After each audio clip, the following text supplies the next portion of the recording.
चाहिए। लेकिन मैंने पहले भी आपको कई बार कहा, आज फिर मैं आपको बता देना चाहती हूँ, तो बीजेपी की सरकार ने आप जितने लोग इधर बैठे या खड़े हैं, आप बताओ कितने गरीब और मजदूरों के खाते में 1 लाख मिल पाए। मैं समझती हूँ 1 लाख रुपया नहीं आया है। और कांग्रेस पार्टी भी पहले उनकी पार्टी पावर में आ गई, पहले जहाँ बैठे थे वहीं बैठा रहना चाहिए, यहाँ पर ठेका आप दिया जाएगा हर साल। लेकिन जहाँ जहाँ कांग्रेस पार्टी पावर में है या बीजेपी से पहले कांग्रेस पार्टी भी पावर में रही, सेंट्रल राज्यों में, आपके यूपी में भी रही, तो बताओ कितनी महिलाओं को उन्होंने 1 भी रुपया दिया। केवल चुनाव के समय वो बढ़िया बढ़िया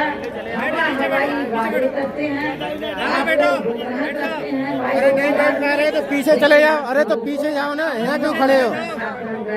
बैठ जाओ नीचे। पावर में आ जाते हैं, सत्ता में आ जाते हैं, तो ये उसके पर ईमानदारी बीजेपी ने भी सत्ता में आने के बाद जो भी चुनाव के दौरान उन्होंने वायदे किए थे, तो उसका उन्होंने लगभग 1/4 हिस्सा भी कार्य पूरा नहीं किया, बल्कि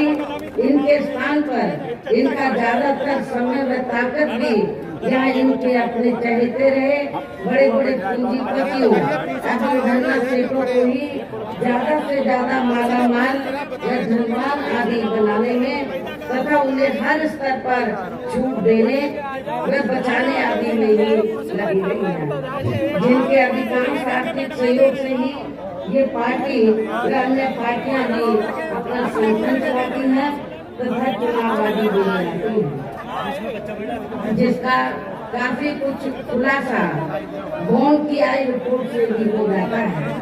इसके साथ ही अब ऐसा लगता है कि कांग्रेस पार्टी की तरह ही बीजेपी ने भी केंद्र की तमाम सरकारी जांच एजेंसियों का ज्यादातर राजनीतिकरण ही कर दिया है। इसके अलावा देश के किसान वर्ग भी वर्तमान बीजेपी की सरकार में शुरू से ही अपनी विभिन्न समस्याओं को लेकर काफी ज्यादा दुखी व परेशान रहे हैं और अभी भी है। जबकि यूपी में 4 बार हमारी पार्टी की रही सरकार ने इनके हितों का भी हर स्तर पर विशेष ध्यान रखा है। आप लोगों को ये मालूम है कि जब मेरे नेतृत्व में यूपी में जब भी सरकार बनी तो हमारी पार्टी की सरकार ने तो किसानों के हर मामले में किसानों के हितों का पूरा ध्यान रखा है। आप देख लीजिए शाहजहांपुर आदि क्षेत्र में तो किसान भाई काफी खेती करते हैं, इन्हें खेती के लिए पूरी सुविधा नहीं मिलती थी, लेकिन मेरी हुकूमत में इनको सुविधा मिली और गन्ना किसानों को भी इनको मेरी सरकार में पहली बार उचित दाम दिया गया, जो आज तक पूर्व में रह गया। बीजेपी की सरकार ने भी उनको गन्ने के दाम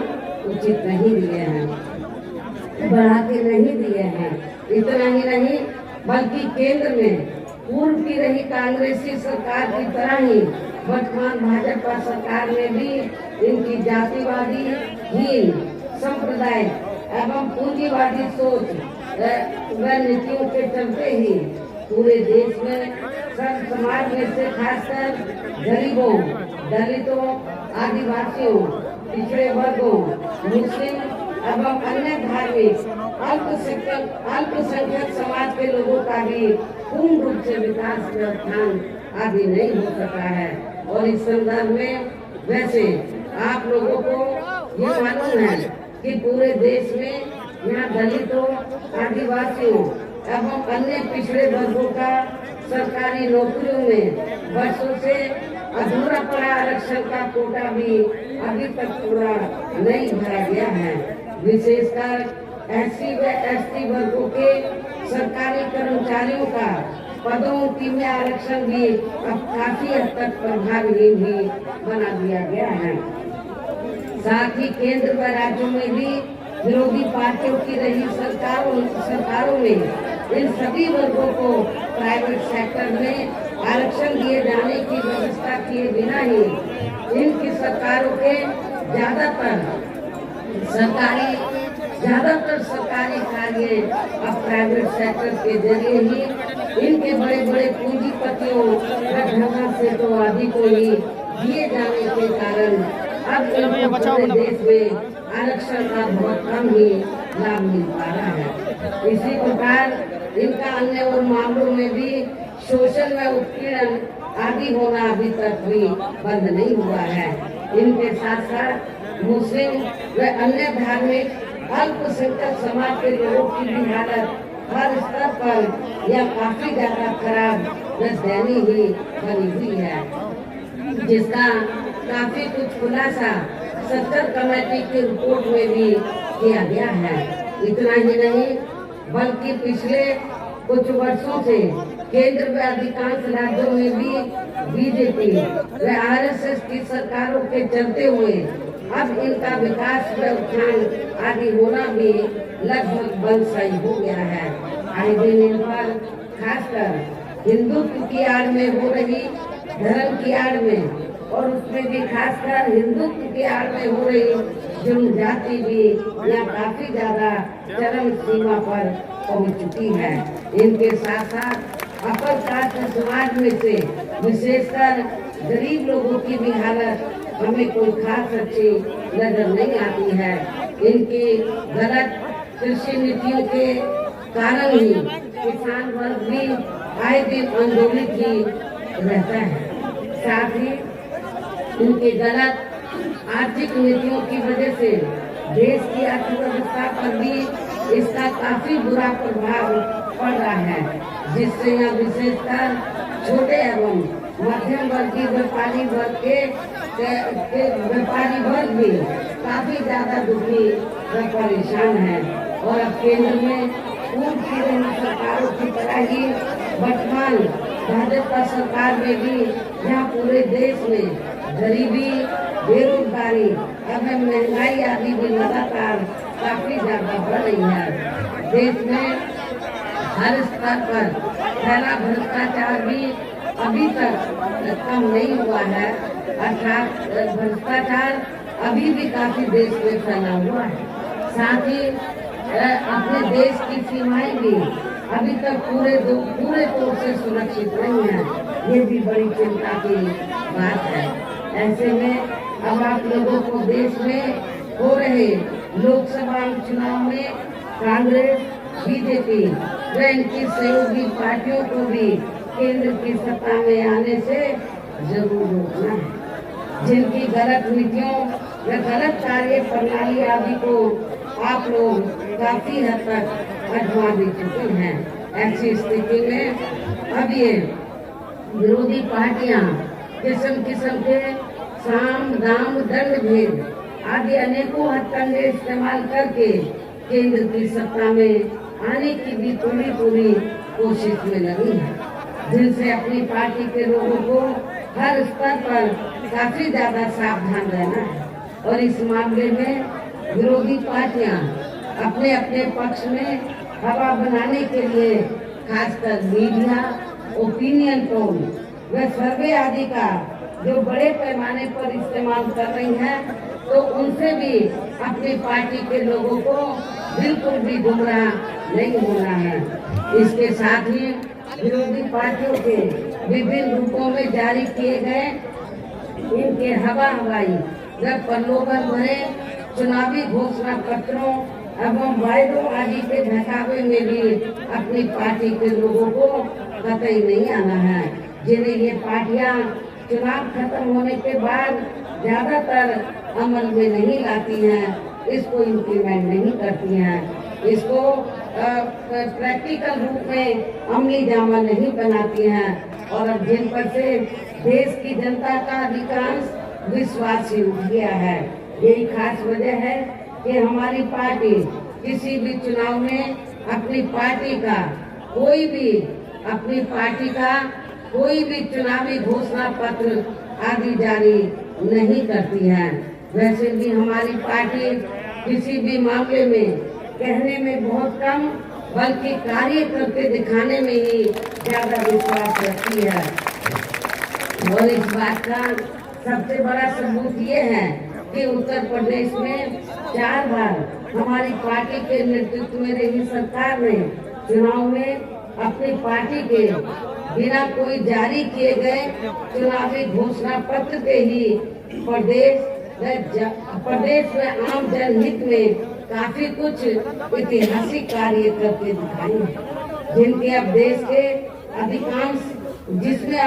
में अधिकांश पार्टियों की सरकारें काफी उसकी नकल भी कर रही हैं। जबकि इस मामले में हमारी पार्टी का ये कहना है कि यदि इन पार्टियों के स्थान पर केंद्र में हमें अपनी पार्टी की सरकार बनाने का मौका मिलता है तो तब फिर हमारी पार्टी की बनी सरकार केंद्र में यहाँ अब तक रही सभी विरोधी पार्टियों की सरकारों की तरह केवल हवाई व कागजी कार्य आदि नहीं करेगी, बल्कि उत्तर प्रदेश की तरह ही जमीनी हकीकत में ठोस कार्य करके दिखाएगी। और इस संदर्भ में खासकर मैं ये कहना चाहूंगी, केंद्र द्वारा देश में पिछले कुछ समय से अति गरीब परिवारों को अस्थायी तौर पर फ्री में जो थोड़ी सी खाद्य सामग्री दी जा रही है, तो उससे इनका स्थायी तौर पर भला होने वाला नहीं है। और इतना ही नहीं, मुझे ये भी मालूम हुआ कि चुनाव के दौरान बीजेपी और आरएसएस के लोग गांव-गांव में जाते हैं, अपना थैला लटका लेते हैं और गांव-गांव में जाते हैं और जाकर ये कहते हैं कि देखो मोदी जी ने तो आपको खाद्य सामग्री दी है, दाल दी है, आपको चावल दिया है, उसके साथ में नमक भी दिया है। आपको मोदी जी का नमक जरूर हलाल करना है। और आप लोग उनके बहकावे में आकर तो अपना वोट उनको दे देते हैं कि भाई नमक तो जरूर आधा हलाल कर देना चाहिए। नमक खाया है मोदी का हमने, लेकिन आपको मैं ये बताना चाहती हूँ, ये नमक मोदी का नहीं है, बल्कि आप लोगों के टैक्स के पैसे का ये नमक है। पूरे देश में जो जनता टैक्स देती है, उस टैक्स के पैसे से आप लोगों को ये नमक या दाल, चावल या आटा आदि दिया जाता है। ये कोई इनकी मेहरबानी नहीं है, ये आप लोगों का अपना टैक्स का पैसा है, इसलिए आप लोगों को कतई भी गुमराह नहीं होना है। वैसे भी इनकी ये जो थोड़ा खाद्य सामग्री दे दी, दाल चावल दे दिया, तो इससे आपकी जो समस्या है तो उसका ये स्थायी हल होने वाला नहीं है। और वैसे भी इनकी ये जटिल समस्या देश में हर हाथ को काम देने से ही केवल दूर हो सकती है, जिसकी तरफ हमारी पार्टी की बनी सरकार विशेष ध्यान देगी। साथ ही देश में पिछले काफी वर्षों से आए दिन बढ़ रही गरीबी, बेरोजगारी व महंगाई आदि से भी जनता बहुत ज्यादा दुखी व परेशान है, जिसे भी आर्थिक नीतियों में तब्दीली करके जरूर दूर किया जाएगा। धर्म की भी आड़ में, हिंदुत्व की भी आड़ में पिछले कुछ वर्षों से खासकर मुस्लिम समाज के लोगों का द्वेष की भावना से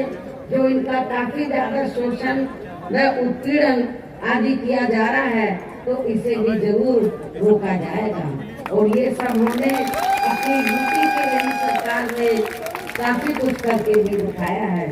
इसके अलावा हमने यूपी में सर्व समाज में से गरीब एवं बेरोजगार लोगों को बेरोजगारी भत्ता आदि न देकर बड़ी तादाद में उन्हें रोटी रोजी के साधन भी उपलब्ध कराए हैं। जो अब ये कार्य भी अधिकांश ठंडे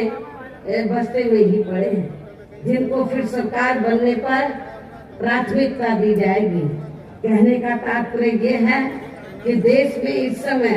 हो रहे लोकसभा चुनाव में विरोधी पार्टियों के जारी किए गए उनके हवाई व प्रलोभन भरे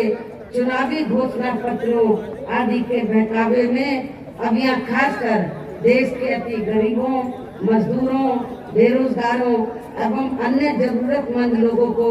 बिल्कुल भी नहीं आना है और अब इन्हें ऐसी सभी विरोधी पार्टियों को हर हालत में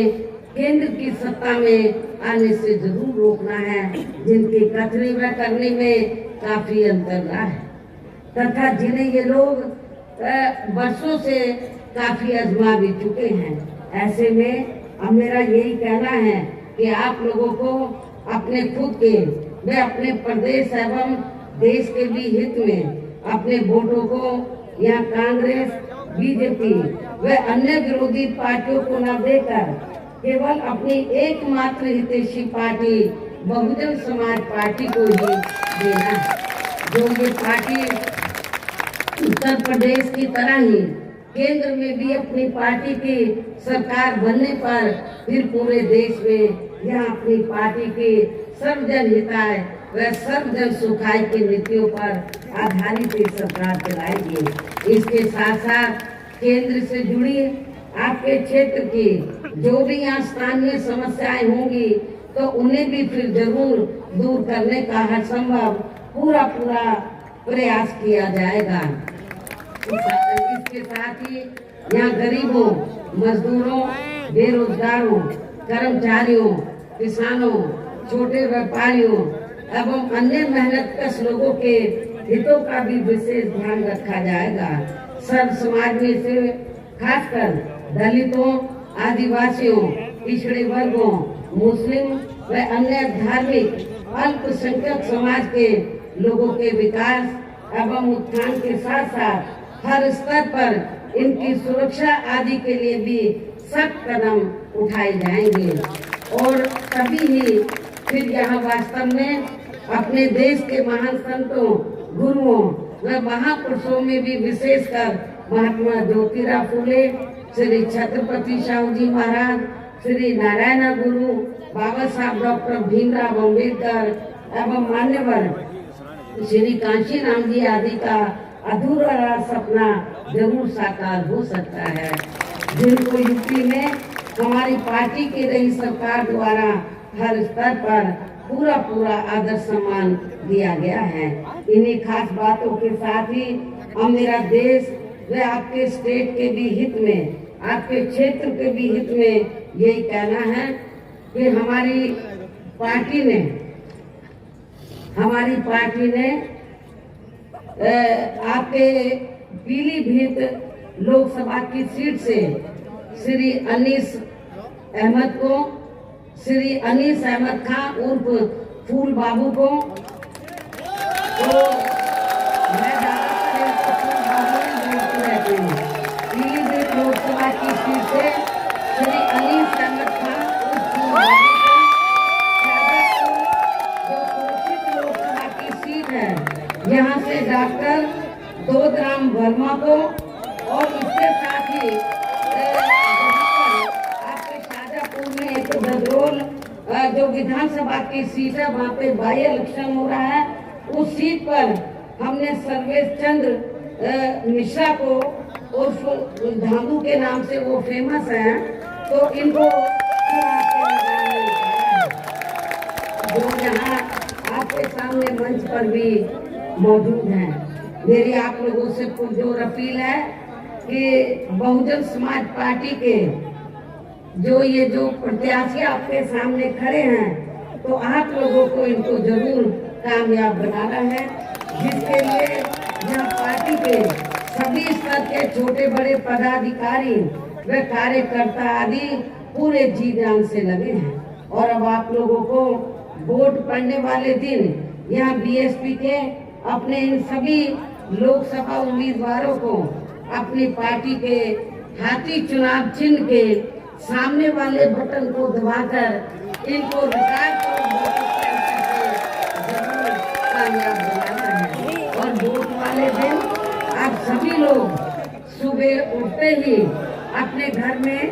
कोई भी काम बाद में करना है,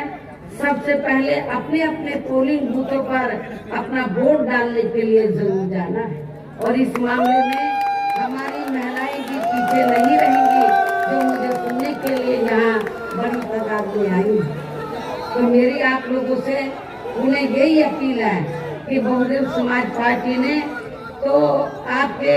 इन उम्मीदवारों को जो चुनाव के मैदान में उतारा है, तो इनको आप लोगों को अपनी पार्टी के हाथी चुनाव चिन्ह के सामने वाले बटन को दबाकर इनको जरूर कामयाब बनाना है। इस पुरजोर अपील के साथ ही हमने अपनी बात यही समाप्त करती हूँ। जय भीम, जय भारत।